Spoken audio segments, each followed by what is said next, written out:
Nous continuons le chargement. Nous créons un nouveau cas de charge en cliquant sur le bouton Nouveau cas de charge. Dans la nouvelle fenêtre, nous pouvons voir tous les cas de charge existants dans la colonne à gauche. Dans la description du cas de charge, vous insérez le cas de charge souhaité ou sélectionnez simplement le bon dans la liste. Dans ce cas, la catégorie d'action est automatiquement ajustée au cas de charge. Le premier cas de charge est poids propre. Nous créons un nouveau cas de charge et sélectionnez cette fois-ci la charge imposée dans la liste.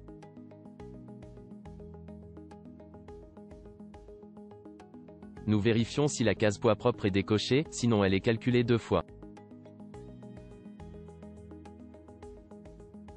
Le troisième et dernier cas de charge est Wind.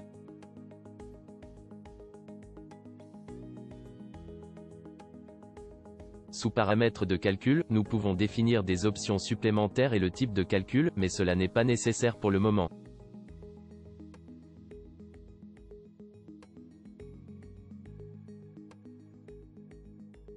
Afin d'appliquer les cas de charge que nous venons de créer, par exemple à l'état limite ultime, des combinaisons de charge doivent être créées. Depuis que nous avons désactivé cette option dans la fenêtre Données de base, nous devons maintenant les créer manuellement.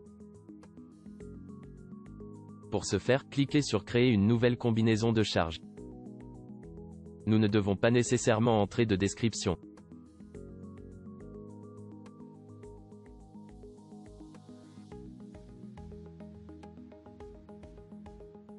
Nous transférons tous les cas de charge de la combinaison dans la colonne de droite. Pour ce faire, cliquez simplement sur l'un d'entre eux, puis sur Ajouter tous les cas de charge. Les facteurs sont transférés automatiquement par RFEM en fonction de la catégorie d'action. Le dernier onglet de cette fenêtre contient les combinaisons de résultats. La différence avec les combinaisons de charge est qu'une combinaison de résultats peut contenir plusieurs combinaisons de charge. Elles sont ensuite superposées pour obtenir, par exemple, les résultats maximaux ou minimaux du calcul. Comme nous n'avons qu'une seule combinaison de charge dans ce parcours et donc qu'une seule combinaison de résultats, nous pouvons les ignorer pour le moment.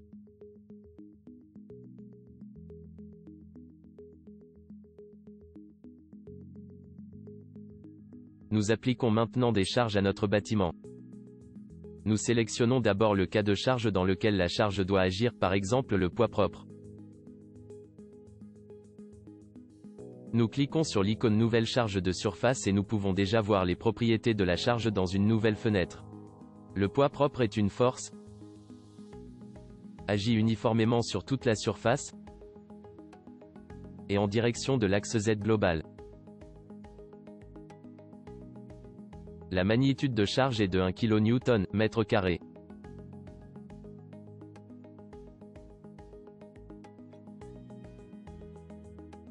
Une fois encore, le curseur modifié indique que nous devons sélectionner les surfaces pour appliquer la charge surfacique. Une vue spécifique, par exemple la direction y inversée, nous aide à sélectionner rapidement toutes les dalles.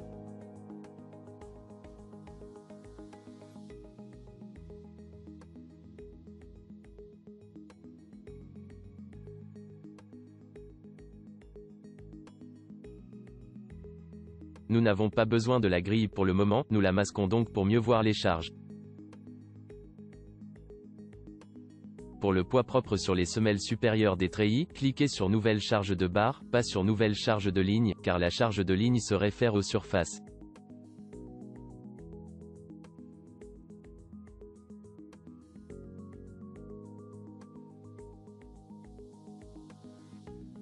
Nous conservons tous les paramètres par défaut, fixons la charge à 2,5 kN par mètre et l'insérons dans les treillis.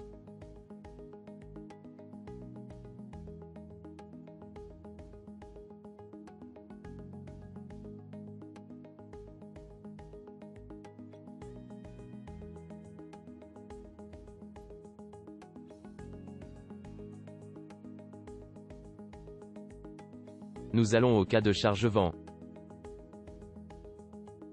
Et cliquez sur Nouvelle charge linéique car la charge de vent charge nos plaques latéralement. Cette fois, nous sélectionnons cependant la longueur de référence projection en X et entrons la charge comme 2 kN par mètre.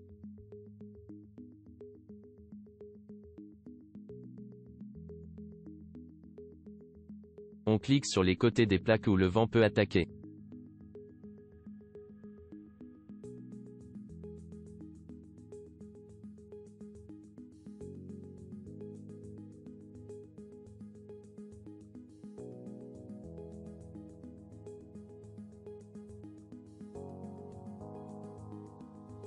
Vous pouvez maintenant insérer la charge utile de 2 kN par mètre accent circonflexe 2 sur les 3 étages comme indiqué précédemment.